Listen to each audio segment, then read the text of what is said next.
focus on a jubilee of statehood in this edition of Israel Vision. Join your hosts, Dr. Jay and Maridel Rawlings, for part 1 of Israel at 50. Speak to men and women at the cutting edge of historical events in the return of a nation to its ancestral homelands.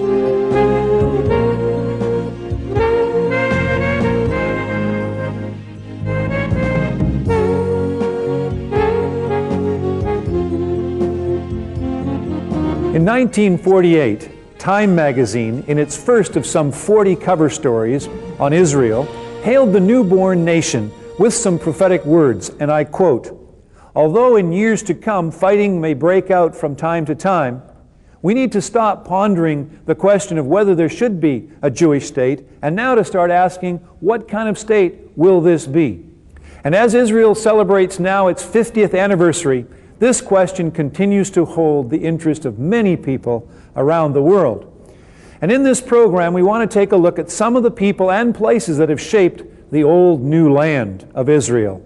It was here in 1948 that David Ben-Gurion, the first prime minister, presented the foundation scroll of the State of Israel and said, "The State of Israel has arisen." So we've asked Professor Gutman of the Hebrew University to comment on the significance of this document.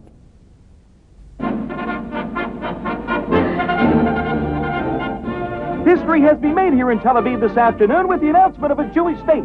David Ben-Gurion of the newly formed Provisional Council is calling on Arabs of Palestine to restore peace. They have been assured full civil rights and full representation in the newly formed government. It really gives, in a nutshell, the nature, the character of this new Jewish state. And it really creates in not too verbose, but in very precise and very clear-cut terminology, the nature of this state as a modern, progressive, peace-loving state. That is what is in the Declaration of Independence. It says about equality in this country. It goes about civil rights and human rights of individuals and of groups. It appeals to the Arabs in Palestine at the time and in the world and in the Arab world around to make peace and to recognize, to accept the creation of this Jewish state. Professor Gutman, where were you on May the 14th, 1948? Well, you may not believe it, but I was actually in Cyprus. Because in those days, 46, 7, 8, 9, actually there were Jewish refugees who attempted to go to what was then Palestine, and they were caught by the British authorities, British Army, and put into concentration camps on the island of Cyprus. And some of them had to stay for a long time before they actually did get a permission to go to Palestine. And I was there as an Israeli, then we were called Palestinians, there was no Israel yet. Working with these people in the camps. And you must realize these were people who came out of the Holocaust in Europe, and they were on their way to freedom, even before, again, I say again, even before Israeli independence, but then they were caught and brought back into situations which were so mindful of them, the Holocaust. I mean, it was a horrible kind of situation, I really must say. And we tried to work with them a little bit and prepare them for living in this country and so on. And the 14th of May, of course, in the camps was a big celebration because people did realize that the British won't be able to keep them so much longer. They will have to go, let them go to this independent Israel. This Jewish nation was not created in 1948. This Jewish nation exists for 2,000 or 3,000 years. The change is the political aspect of it. It was a nation without a state for 2,000 years. Now it created a state. A state can be created from one day to the other. And that is what happened. But I should add, of course, we do have a problem, and it certainly couldn't have been done in a day, and it hasn't been done in 50 years until today. We have the Jewish nation here on one side, but we have, of course, an Arab minority in this country. And the exact meaning of the citizenship in this state is, I think, not totally clear as yet. You know, there's the Jewish majority, the Arab minority, how they all have equal rights, of course, but we know the Arabs are not yet totally equal to the Jews. And how to combine a state which calls itself Jewish and is looked upon for this reason as an ethnic state on the one hand, and at the same time wants to be a modern, democratic, liberal state which gives equal equality to everybody, that is a problem which we are working on. I don't think we have been totally successful so far. More is to be done. How do Palestinians react to the 50th anniversary celebration of the modern state of Israel? For an inside look, we'd like to introduce you to Daoud Khattab, who's a journalist and an educator and acts as the director of the modern media department at Al-Quds University, located near Jerusalem. Well, the State of Israel was established based on a United Nations resolution, which was called the Partition Plan. Israeli Jews celebrated in the streets of Tel Aviv when the UN voted on that plan. And the plan called for the partition of Palestine into a Jewish state and an Arab state. And the Jewish state has been established, and now it's ready to celebrate its Jubilee. But it was established to a large degree on the account of the people of Palestine, the Arab people of Palestine, and they have since then denied the existence of a Palestinian state. So for this celebration to be complete and to be proper for the State of Israel, the other half of that plan, the United Nations supported plan, must be carried out, which is that an Arab-Palestinian state be established alongside the State of Israel. And the people who were made refugees as a result of the establishment of Israel be repatriated. Either they be allowed to go back home or there be compensation paid. But until those two things happen, the celebration of Israel will be mixed with the sorrow on the other side. And I think for the people of Israel to properly celebrate their state, they must not allow that celebration to be also a celebration of somebody else's disaster. And can you comment on what you think the future holds for you? Well, this part of the world is very special and very holy. And it's also been, unfortunately, the groundwork of lots of bloodshed. And if there can be one prayer and one hope for all of us, Jews and Arabs, Christians, Muslims, and Jews in this part of the world, is that there will be no more bloodshed, is that people would live in freedom and dignity. And can you tell me a little bit about your own personal experience? I'm involved in an educational television enterprise where we're trying to broadcast various events in a way to raise awareness, social, educational, as well as democracy awareness. And it's a kind of a pioneering project in the Arab world because not too many Arab countries allow the filming or the broadcast of the parliament or the legislative council. We're doing that, and it seems that we've stepped on some people's toes, and some people were not happy with that. And it led me to be detained for 7 days, and that was not a very nice experience because not that I was beaten up or anything, but you know, to be imprisoned for filming your own elected council was a very traumatic experience for me. But in the end I was released and we were able to go back on broadcasting the council. We don't do it live anymore, which is a shame, but we're still doing the recorded sessions. And we're in this window of opportunity. We're trying to use this situation we're in to build for a better future. And there is forces of darkness and forces of good in our own society, and there's a struggle. And it's a nation-building birth pains that we're going through. Some of it are quite exciting, some of it are not very happy. And we're trying to build on the good to try to convince more people to be more democratic. And it's not a black and white situation. I don't think that one can say that the Palestinian Authority is democratic completely or dictatorial. You know, there is elements of both, and we're trying to strengthen the democratic elements.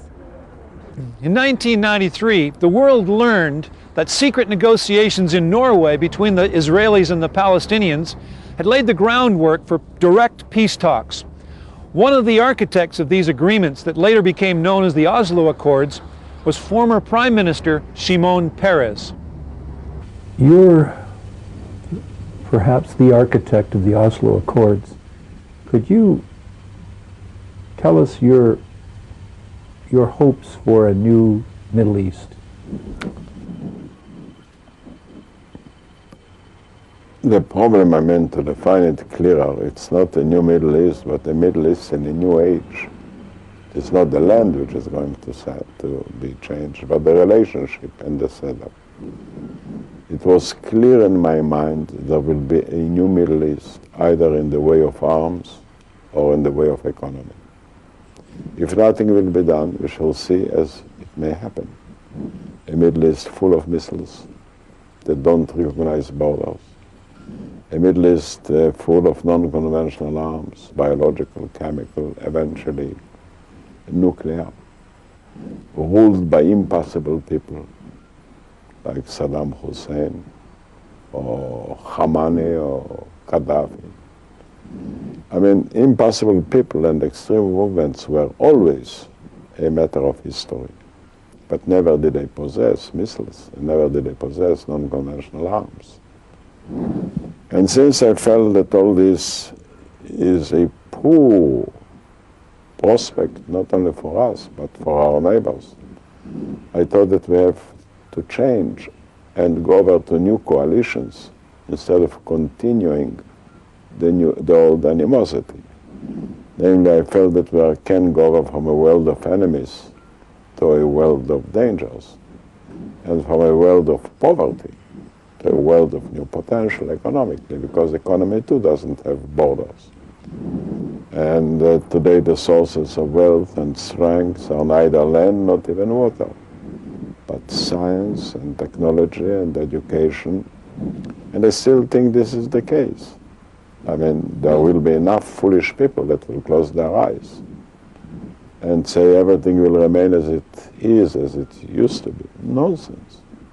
It is already changed.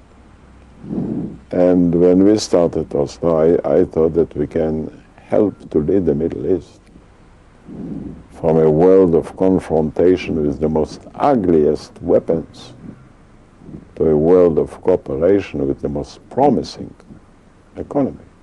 This is the choice to this very day. How far off is this?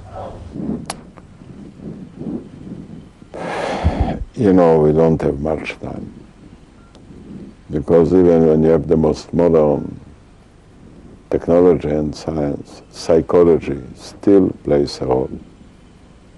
It is so easy to inflame people, to agitate their minds, to color everything in black paint. And I feel again that animosity is beginning to gain grounds. It took us such a long time to convince our people that the Arabs are not terrible, to convince the Arabs that the Israelis are not terrible. Now again, the exchanges of blames and accusations are beginning to be the most important news. And it's hard to change a mind. I feel like, you know, a new age arrived to discover old minds and suspicious feelings. Because of your close relationship with Mr. Ben-Gurion, can you tell us what you recall from May the 14th, 1948? Well, I think I have to start a little bit earlier, and that is upon the resolution of the United Nations, where all the streets in Tel Aviv, in Jerusalem, in Haifa, were full of people dancing and singing and enjoying themselves, so hopeful, so enthusiastic. I stood on the side of Ben-Gurion, and he told me, now they're dancing, tomorrow we shall have to be fighting. Now they are singing, tomorrow there will be bloodshed. Actually, my first reminiscence about it is that we have had a war before we have had a state. And this is maybe the most demanding experience I have had. And remembering that the first 50 years of Israel were 50 years of fighting the reception we got by our neighbors, of struggling with the deserted land, of confronting the Jewish skepticism and of being empty-handed. We didn't have an army, we didn't have money, we hardly had people, although there were 600,000 persons at that time, Jewish people. And it looked very, very difficult.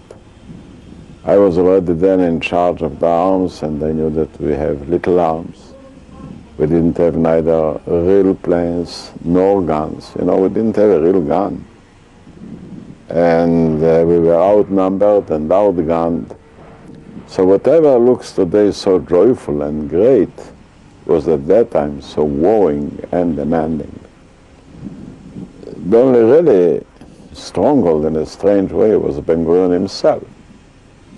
He stood like a power center with an iron will, with a decided mind, and nobody could have moved him a minute. So it was so strange because, you know, we were at the beginning careful not to speak aloud about the Israeli state.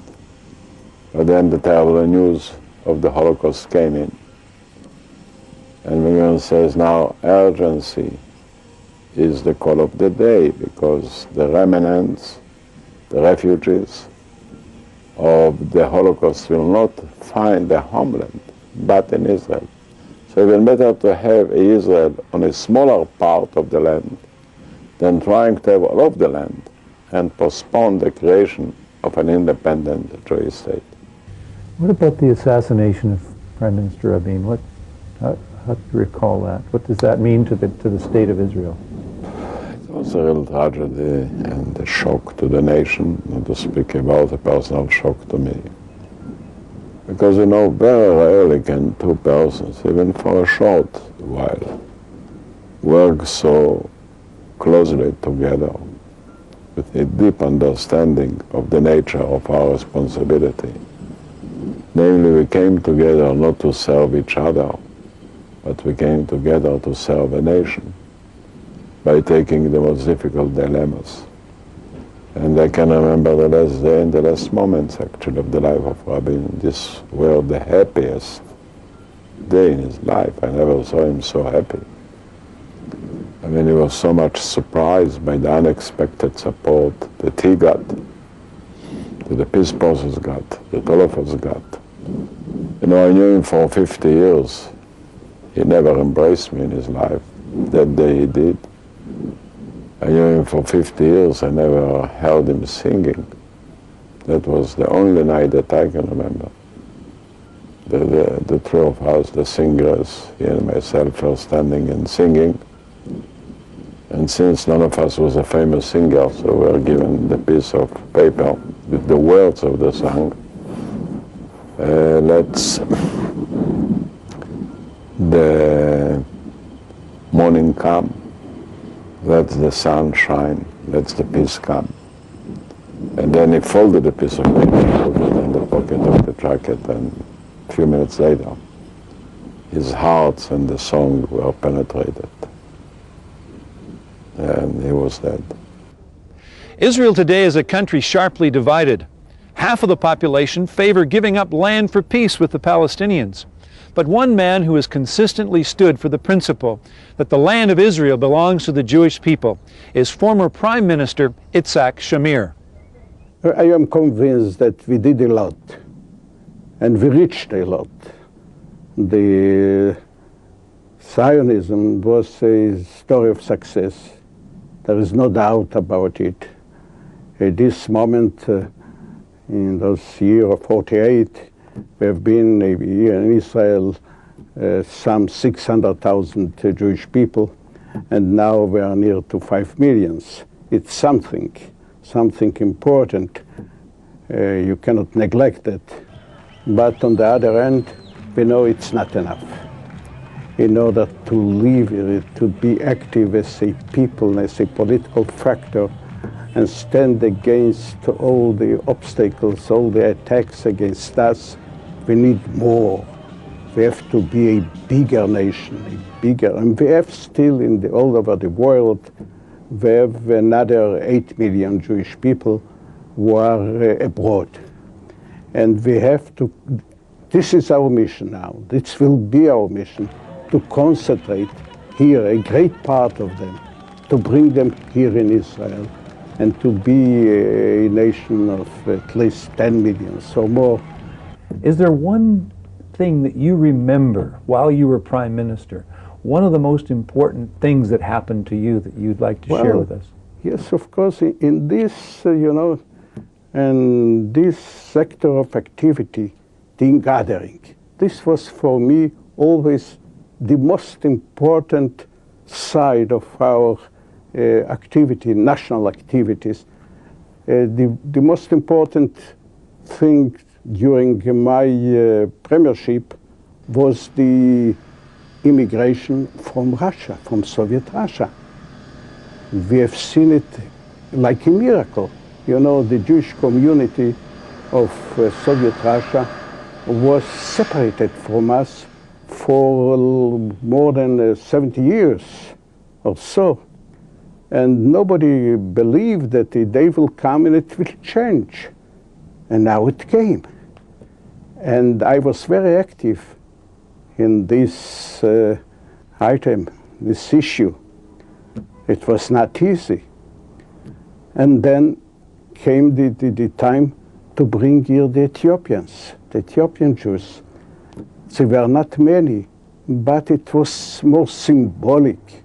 Now, what about the Oslo Accords? How do you read that? I am against it, because it's against all this spirit of going forwards.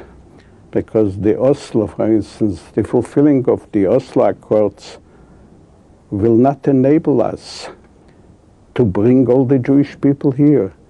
We will give up, we will have to give up a great part of our country. And where will they live? There will not be any place to receive them. You know, yesterday I made a tour in Judea and Samaria, in a part of it, and I was very impressed by the territories without population, not populated. You see only sands and stones, and you can meet there millions of people. And this is in the heart of the country, in the middle of our country. It's near to Tel Aviv, it's near to Jerusalem. From an economic point of view, this is the most, the best place for receiving these immigrants, for giving them possibilities to establish themselves. And if we will give up a part of these territories of Judea and Samaria to the Arabs, where will they come? Are you able to influence Mr. Netanyahu and the negotiating team at all in this? I try. What can you do? I'm doing everything you can. Influence morally. And well, there are many people who think like me. Mr. Netanyahu's father, he's a very strong believer in this. But he has to take care of his son. Since the founding of the State of Israel, Jews from over 100 countries have come back to the land of promise. This ingathering was clearly promised by all the major prophets of the Bible. In fact, Isaiah said, "He will raise a banner for the nations and gather the exiles of Israel. He will assemble the scattered people from Judah, from the four quarters of the earth." Join us next time for part 2 of Israel at 50.